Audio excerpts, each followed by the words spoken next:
വാടാ ചന്ദ്രശേഖർ മാധ്യമങ്ങളെ കാണുകയാണ് തത്സമയ ദൃശ്യങ്ങളിൽ. Wonderful job, and my predecessors and my colleagues have been doing a great job here. We would like to continue the same trend. Kerala Police per se has been concentrating on the main key areas of focus will be definitely the anti-drug drive. നമ്മുടെ നാട്ടിലെ ഏറ്റവും ഇപ്പോൾ ഉപദ്രവമായിട്ട് മാറുന്നത് ഈ ഡ്രഗ്സിൻ്റെ പ്രഭാവമാണ്. അതിനെ നേരിടാനുള്ള ഒരു നയം പ്രത്യേകമായിട്ട് ഇത് നമ്മൾ എടുക്കും, അതിൽ നടക്കുന്നുണ്ടും അതിനെ കുറച്ചുകൂടെ ശക്തമായിട്ട് ഇത് നമ്മൾ മുന്നോട്ട് കൊണ്ടുപോകുന്നതാണ്. അതുപോലെ തന്നെ ക്രമസമാധാന പാലനത്തിലൂടെ കേരള പോലീസ് വളരെ മുന്നോട്ടുണ്ട്.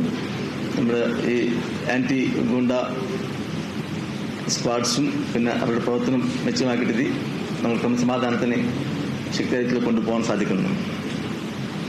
And we also would like to maintain the communal harmony by being a very proactive police force and by liaising with the community, by involving the community. We will like to do maintain the communal harmony in the society. Yeah. Secondly, the cyber crimes is one area where which is being impacting almost all the sections of society.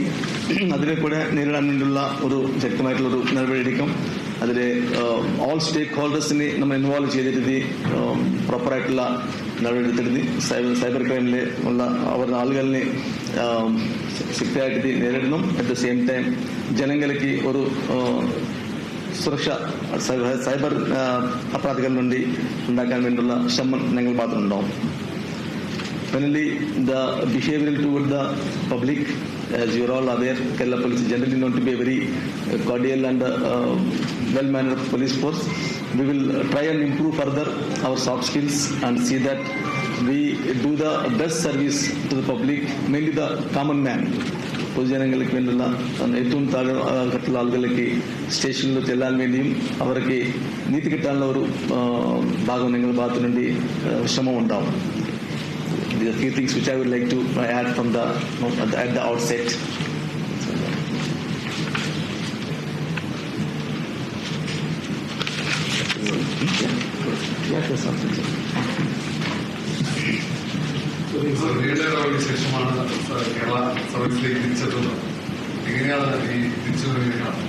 ഇത് വളരെ happy ആയിട്ട് moment ആണ്. And definitely challenging ജോബാണ്. ഇതിൽ എൻ്റെ സഹപ്രവർത്തകരുടെ സഹായത്തോടും പിന്നെ ജനങ്ങളുടെ സഹായത്തോടും നമ്മൾ നന്നായിട്ട് ചെയ്യാൻ ഉദ്ദേശിക്കുന്നു. ഓർക്കുണ്ട്.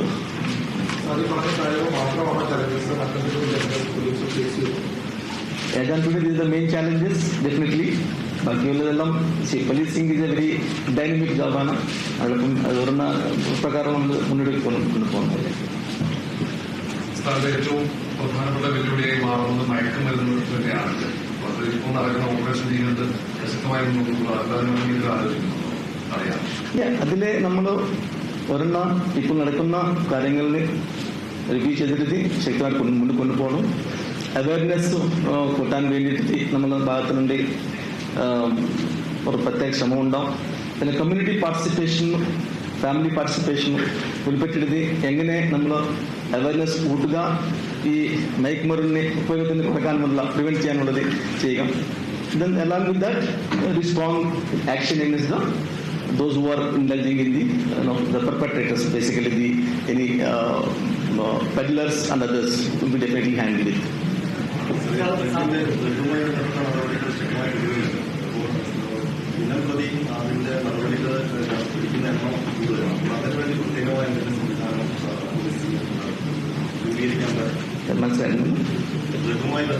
ഓപ്പറേഷൻസിന് വേണ്ടി പ്രത്യേകം സ്റ്റേഷൻ അല്ല, അത് നമ്മൾ ആക്ച്വലി അൺഡൗട്ടഡ്ലി ഡ്രഗ്സിനായിട്ടുള്ള ഒരു ശക്തമായ നടപടിയുണ്ടാവും. അത് നമ്മൾ നോക്കിയിട്ട് will go ahead with just charge അതിനെ മുന്നോട്ട് പോകുന്നത്. പ്രത്യേകിച്ച് ഈ ദിവസവുമായി ബന്ധപ്പെട്ട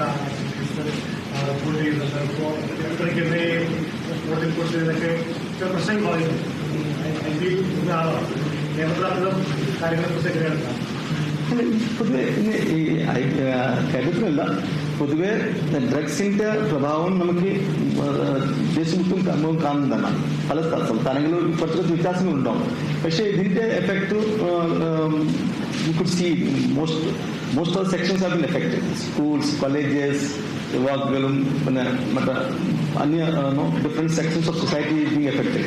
ടീച്ചർ നമ്മൾ എടുക്കുന്ന ആവശ്യമുണ്ട് ഇതിലേക്ക്. സർ, ഈ പോലീസ് ഭയങ്കര സൗഹാർദ്ദപരമായി പെരുമാറുന്നു പറയുമ്പോഴും ചില മേഖലകളിൽ നിന്ന് പോലീസ് സ്റ്റേഷനുകളിൽ ആളുകൾക്ക് ദുരനുഭവങ്ങൾ ഇങ്ങനെ ഉണ്ടാകുമ്പോൾ കൂടുതൽ വാർത്തകൾ വരികയും ചെയ്യുന്ന സാഹചര്യം, അത് ഒഴിവാക്കാൻ ഈ തരത്തിലുള്ള ഇടപെടലുണ്ടാകും. രണ്ട് കാര്യങ്ങൾ ചെയ്യാറില്ലേ. ഒരെണ്ണം നമ്മൾ പരിശീലനം, ശിക്ഷണം കൂട്ടുക, പിന്നെ ഏതെങ്കിലും അങ്ങനെ മോശമായിട്ട് പെരുമാറ്റമുണ്ടെങ്കിൽ അതിനെ ശക്തമായ നടപടിയെടുക്കുക, രണ്ടും ചെയ്യണമാണ്. സെൻസിറ്റൈസേഷൻ പ്രോഗ്രാം നമ്മൾ ഒരു സ്ട്രോങ്ങായി കൊണ്ടുപോകുന്നതാണ്. സ്ത്രീകൾക്കെതിരായ ആക്രമണം പ്രശ്നവും അതിനെന്താണ് ഇങ്ങനെ Any crime against women is a very serious matter. അതിനൊന്ന് ശക്തമായിട്ട് ആക്ഷൻ എടുക്കുന്നതാണ്. അത് വളരെ ദ്രുതമായ ഫാസ്റ്റായിട്ട് സ്ട്രോങ് ആക്ഷൻ എടുക്കുന്നതിലേക്ക് നമ്മൾ സ്പെഷ്യലായിട്ട് നമ്മൾ നോക്കുന്ന അതിലേക്ക് ഒരു റിവ്യൂ ചെയ്തിട്ട് ആക്ഷൻ എടുക്കും. സർവീസുകാരുള്ള സംഭവം പോലീസിന്റെ കാക്കി യൂണിഫോമുള്ളത് ഇപ്പൊ സിനിമക്കാർക്ക് വെച്ചിട്ട് ഒരുപാട് നേട്ടങ്ങൾ പലരും കൊയ്യുന്നു. അതിൽ അനുഭവിച്ച ഒരു രീതിയിലാണ് ഞാൻ. സാറേ, അല്ല അന്ന്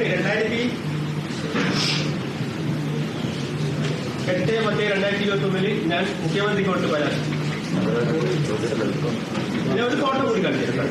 30 വർഷം താക്കിയിട്ട് അനുഭവിച്ച ഒരുപാട് വേദന കൊണ്ട് പറയാം. അത് നോക്കാം, തീർച്ചയായും നോക്കാം.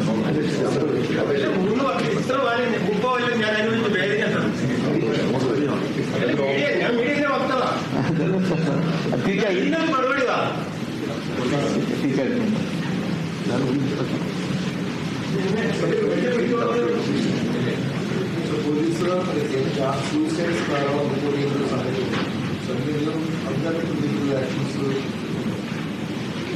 അത് ഞാൻ പരിശീലിക്കാതില്ല. കാരണം അതിന്റെ സ്ട്രെസ്സും അങ്ങനെ കാര്യങ്ങളാണെങ്കിൽ ഔദ്യോഗികപരമായിട്ട് ജോബ് പെർമനന്റ് സ്ട്രെസ് ആണെങ്കിൽ അതിനെ how do we handle it നമ്മൾ പിക്കപ്പ് ചെയ്യാൻ.